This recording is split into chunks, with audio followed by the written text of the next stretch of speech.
नरमे के रेट की गल कर रही है तो नरमे के रेट ने सारे रिकॉर्ड तोड़े है। 9000 तक जो नरमे का रेट पहुँच गया सी।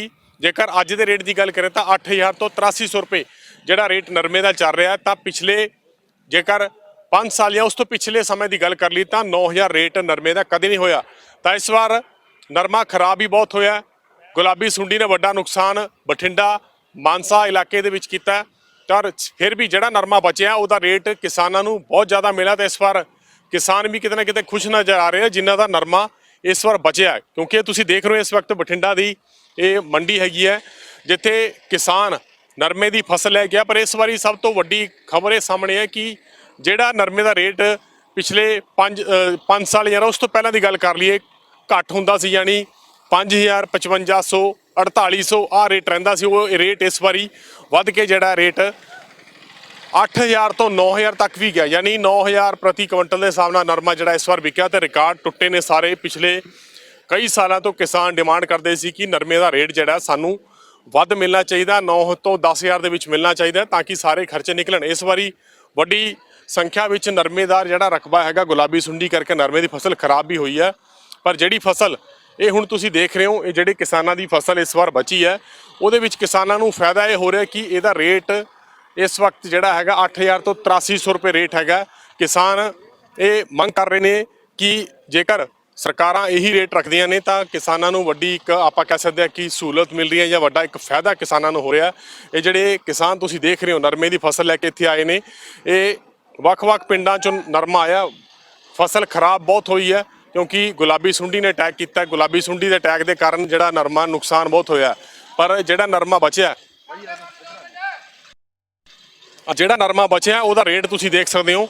रेट इस बारी रिकॉर्ड तोड़िया रेट ने। नरमे का रेट काफ़ी वध है 8300 तो 8000 के बीच अज का रेट है। जेकर पिछले की गल करिए पिछले 10 दिन 9000 तक भी रेट किसानों की फसल का जिहड़ा गया। किसान इस बारी मायूस भी होया क्योंकि जिहड़े बीज किसानों को दिते गए सी वो बीज जिहड़े मानता प्राप्त नहीं सीगे तां नरमे की फसल खराब ही बहुत हुई है। पर जिहड़ा फसल जिहड़ी हुण बच के आई है नरमे की वो तुसीं देख सकते हो। जिहड़ियां ढेरियां इहनूं चिट्टा सोना भी कहा जाता, मालवा पट्टी का इलाका हैगा तां इस करके नरमा बैल्ट इहनूं कहा जाता। बठिंडा मानसा की गल कर लीए तो सब तो बाद नरमे की फसल इस एरिए बीजी जाती है। तो जिहड़े किसान तुसीं देख रहे हो ये नरमे की फसल लैके आए ने। इस बारी इस रेट ने जरूर थोड़ी बहुत राहत दी है। पर नरमा जिहड़ा खराब होया उहदा भी मुआवजा जिहड़ी है सरकार तो जिहड़े किसान है वो मंग कर रहे कि मुआवजा सानू जिहड़ा उहदा मिलना चाहिए। हजे कईयां नूं मुआवजा मिलना बाकी भी है। पर जिहड़ी फसल बची है नरमे की उस रेट ने किते ना किते किसानां की चिंता दूर की है। सब तो पहला किसान नाल गल करते हैं। ये किहड़ा पिंड किहड़ा तुहाडा जी? डेरी भागी जी। ये नरमा लैके आओ किन्ने किले च बीजा सी ते की रेट है? नरमा तो 15 किले बीजा सी ते निकलिया तो सारा 5-4 मण नहीं जी। हाँ कल्ले रेट नूं भी की करांगे जे बीज सही होणगे।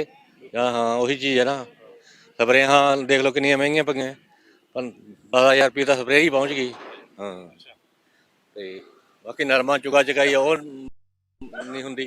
हाँ जी पर ये जिहड़ा रेट हैगा इन्ना रेट जेकर सरकार तय कर दिंदी है, केंद्र सरकार इन्ना रेट तय कर दिंदी है, बीज जिहड़े हैगे आ वो बिल्कुल सही दिंदी है, मानता प्राप्त दिंदी है, टेस्टिंग करा के बीज दिंदी है, फिर तुहानूं लगदा है कि रुझान वधूगा इधर नरमे? वधूगा ही सही बीज सही होण फिर तो वधू। पिछले साल ही वधिया सी रकबा तो गल कर भी हथ नीला करके गां घट जूगा जी।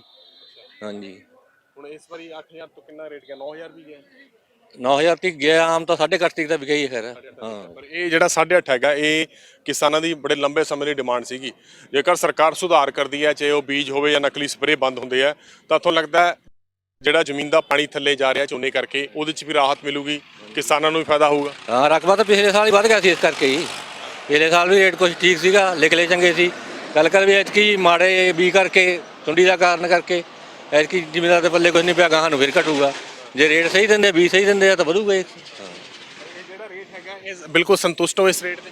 नहीं जे तो बीज सही आऊगा नरमा निकलूगा फिर ही सुनता पूरा निकलूगा। निकला की सुनता। पर 15 एकड़ ਦੇ ਵਿੱਚੋਂ मतलब ਆਪਾਂ ਕਹਿ ਸਕਦੇ ਜੇਕਰ ਪੂਰੀ ਫਸਲ ਨਿਕਲੇ ਰੇਟ ਆ ਮਿਲੇ ਤਾਂ ਬੈਨੀਫਿਟ 'ਚ ਜਾਊ। 15 ਏਕੜ ਦੇ ਵਿੱਚੋਂ ਘੱਟੋ ਘੱਟ 300 ਮਣ ਨਰਮਾ ਚਾਹੀਦਾ ਸੀ ਤੇ ਹੋਇਆ 50 ਮਣ। ਹੁਣ ਤੁਸੀਂ ਹਿਸਾਬ ਲੈ ਲਓ ਕਿੱਥੋਂ ਗਿਆ। ਜੇ ਆ ਰੇਟ ਸਰਕਾਰ ਤੈਅ ਕਰ ਦਿੰਦੀ ਹੈ, ਸੁਧਾਰ ਕਰ ਲੈਂਦੀ ਹੈ ਬੀਜਾਂ ਦੇ ਵਿੱਚ, ਰੇ ਸਪਰੇ ਸਸਤੇ ਕਰ ਦਿੰਦੀ ਹੈ, ਮਾਨਤਾ ਪ੍ਰਾਪਤ, ਫਿਰ ਤਾਂ ਬੈਨੀਫਿਟ ਹੋਊਗਾ। ਸਹੀ ਆਵੇ ਤਾਂ ਆਪੇ ਰਕਬਾ ਵਧੂਗਾ ਜੀ। ਫਿਰ ਤਾਂ ਸਹੀ ਹੈ ਰੇਟ ਤਾਂ ਫਿਰ ਤਾਂ ਸਹੀ ਹੈ।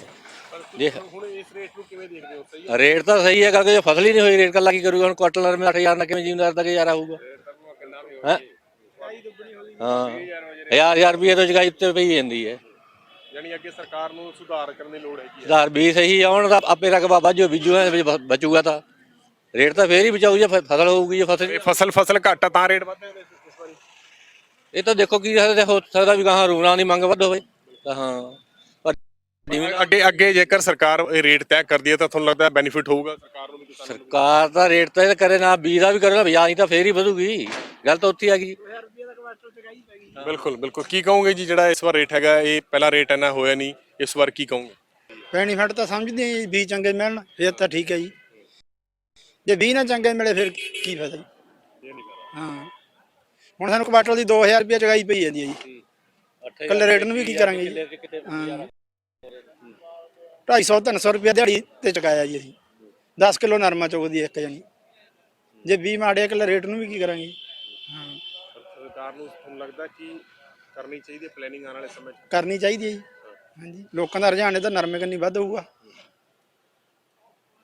ਇਹਨਾਂ ਰੇਟ ਪਹਿਲਾਂ ਤਾਂ ਨਹੀਂ ਹੋਇਆ ਕਦੀ? ਪਹਿਲਾਂ ਤਾਂ ਨਹੀਂ ਹੋਇਆ ਜੀ। ਪਰ ਫਸਲ ਵੀ ਇਸ ਵਾਰ ਵੱਡਾ ਨੁਕਸਾਨ ਹੋਇਆ। ਵੱਡਾ ਨੁਕਸਾਨ ਹੋਇਆ ਜੀ। ਫਸਲ ਕੀ ਕਿੱਥੇ ਹੁਣ 5-4 ਮਣ ਕਿੱਲੇ ਦਾ ਹੋਇਆ, ਕਿੱਥੇ 25 ਮਣ ਕਿੱਲੇ ਦਾ ਹੋਣਾ ਸੀ। ਕੀ ਕਹੋਗੇ ਪੰਜਾਬ ਸਰਕਾਰ ਨੂੰ ਕਿ ਮੁਆਵਜ਼ਾ ਬੜਾ ਪੈਂਡਿੰਗ ਹੈ ਜੀ ਕਿਸਾਨਾਂ ਦਾ? ਤੇ ਹਾਂਜੀ ਕਿਸੇ ਨੂੰ ਆਇਆ ਨਹੀਂ, ਮਿਲਿਆ ਹੀ ਨਹੀਂ ਸਾਨੂੰ। ਹਾਂਜੀ ਕੀ ਕਹੋਗੇ ਕੀ ਮੰਗ ਕਰੋਗੇ? ਸਾਨੂੰ ਮਾਜਮਾ ਮਿਲਣਾ ਚਾਹੀਦਾ ਜੀ। ਇਹਨਾਂ ਦੇ ਖਰਾਬ ਹੋਇਆ ਹਾਂਜੀ ਤੇ ਗਾਂ ਤੋਂ ਸਰਕਾਰ ਨੂੰ ਕੀ ਸੁਝਾਅ ਦਵਾਂਗੇ ਕਿਉਂਕਿ ਨਰਮਾ ਪੇੜ ਵਿਚਣਾ ਗਿਆ ਨਾ? ਅਸੀਂ ਤਾਂ ਇਹੀ ਸੁਝਾਅ ਦਿੰਦੇ ਜੀ ਬੀਜ ਚੰਗੇ ਹੋਣ, ਬੀਜ ਚੰਗੇ ਹੋਣ ਗਾਂ ਨੂੰ ਫਿਰ ਪੈਦਾਵਾਰ ਵੱਧ ਹੋਵੇ।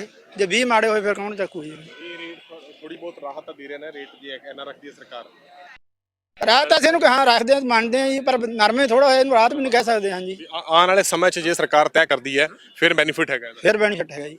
ਨਹੀਂ ਤਾਂ ਝੋਨੇ ਨਹੀਂ ਹੋਰ ਉਹ ਝੋਨੇ ਕੰਨੀ ਵੱਧ ਹੋਊਗਾ ਨਹੀਂ ਜੀ। ਝੋਨਾ ਵਾਲੀ। ਹਾਂਜੀ ਜੀ ਬਿਲਕੁਲ ਕਿਸਾਨ ਨੇ ਤੁਸੀਂ ਦੇਖਿਆ ਪਰ ਜੇਕਰ ਰੇਟ ਦੀ ਗੱਲ ਕਰੀਏ ਤਾਂ ਇਹਨਾਂ ਦੇ ਅਨੁਸਾਰ ਰੇਟ ਬੇਸ਼ੱਕ ਇਸ ਵਾਰ ਜ਼ਿਆਦਾ ਹੈਗਾ ਪਰ ਫਸਲ ਜਿਹੜੀ ਹੈ ਬਹੁਤ ਘੱਟ ਹੋਈ ਹੈ। ਇਹਨਾਂ ਦਾ ਕਹਿਣਾ ਕਿ ਜੇਕਰ ਆਉਣ ਵਾਲੇ ਸਮੇਂ ਦੇ ਵਿੱਚ ਪੰਜਾਬ ਸਰਕਾਰ ਜਾਂ ਕੇਂਦਰ ਸਰਕਾਰ ਵੱਡਾ ਰੋਲ ਪੰਜਾਬ ਸਰਕਾਰ ਦਾ ਹੈਗਾ ਕਿ ਨਰਮੇ ਦਾ ਜਿਹੜਾ ਬੀ ਹੈਗਾ ਉਹ ਵਧੀਆ ਹੋਣਾ ਚਾਹੀਦਾ, ਘੱਟ ਹੋਣਾ ਚਾਹੀਦਾ। ਰੇ ਸਪਰੇ ਜਿਹੜੀਆਂ ਹੈਗੀਆਂ ਉਹਨਾਂ ਦਾ ਰੇਟ ਘੱਟ ਹੋਣਾ ਚਾਹੀਦਾ ਤਾਂ ਕਿ ਕਿਸਾਨ ਜਿਹੜਾ ਨਰਮੇ ਵਾਲੇ ਪਾਸੇ ਆਪਣਾ ਰੁਝਾਨ ਵਧਾਊਗਾ। ਜੇਕਰ ਇਹੀ ਨੀਤੀਆਂ ਸਰਕਾਰ ਦੀ ਚੱਲਦੀ ਨਹੀਂ ਮਾੜੇ ਬੀਜ ਜਾਂਦੇ ਰਹੇ ਤਾਂ ਇਹਨਾਂ ਰੇਟ ਵੀ ਕਿਸਾਨਾਂ ਨੂੰ ਕੋਈ ਜ਼ਿਆਦਾ ਰਾਹਤ ਨਹੀਂ ਦੇ ਸਕਦਾ। ਉਮੀਦ ਕਰਦੇ ਹਾਂ ਕੇਂਦਰ ਸਰਕਾਰ ਨਰਮਿਆਂ ਪੱਟੀ ਦੇ ਇਲਾਕੇ ਦੇ ਕਿਸਾਨਾਂ ਦੀ ਜਿਹੜੀ ਹੈ ਮੰਗਾਂ ਨੂੰ ਵੱਲ ਧਿਆਨ ਦੇਊਗੀ ਤੇ ਆਉਣ ਵਾਲੇ ਸਮੇਂ 'ਚ ਇਹੋ ਜਿਹੇ ਵਧੀਆ ਬੀਜ ਲੈ ਕੇ ਆਊਗੀ ਤਾਂ ਕਿ ਨਰਮੇ ਦੀ ਫਸਲ ਖਰਾਬੀ ਨਾ ਹੋਵੇ ਤੇ ਜਿਹੜੇ ਕਿਸਾਨ ਨਰਮਾ ਪੱਟੀ ਨਾਲ ਜੁੜੇ ਹੋਏ ਆ ਤੇ ਇਸ ਫਸਲ ਨੂੰ ਅੱਗੇ ਵਧਾਉਣਾ ਚਾਹੁੰਦੇ ਆ ਉਹ ਵੱਧ ਤੋਂ ਵੱਧ ਨਰਮਾ ਬੀਜਣ ਤਾਂ ਕਿ ਝੋਨੇ ਦਾ ਜਿਹੜਾ ਲਗਾਤਾਰ ਵੱਧ ਰਿਹਾ ਪਾਣੀ ਗਿਰਦਾ ਜਾ ਰਿਹਾ ਤਾਂ ਲੋਕ ਕਿਤੇ ਨਾ ਕਿਤੇ ਝੋਨੇ ਦੀ ਫਸਲ ਦਾ ਰਕਬਾ ਜਿਹੜਾ ਉਹ ਵੀ ਕੱਟੇ ਤੇ ਨਰਮੇ ਦਾ ਰਕਬਾ ਵਧੇ। ਇਸ ਕਰਕੇ ਸਰਕਾਰ ਨੂੰ ਚਾਹੀਦਾ ਕਿ ਕਿਸਾਨਾਂ ਦੀ ਹਰ ਤਰ੍ਹਾਂ ਦੀ ਮੰਗਾਂ ਜਿਹੜੀਆਂ ਉਹ ਪੂਰੀ ਕਰਨੀ ਚਾਹੀਦੀਆਂ। ਕੈਮਰਾਮੈਨ ਗੁਰਵਿੰਦਰ ਦੇ ਨਾਲ ਮੈਂ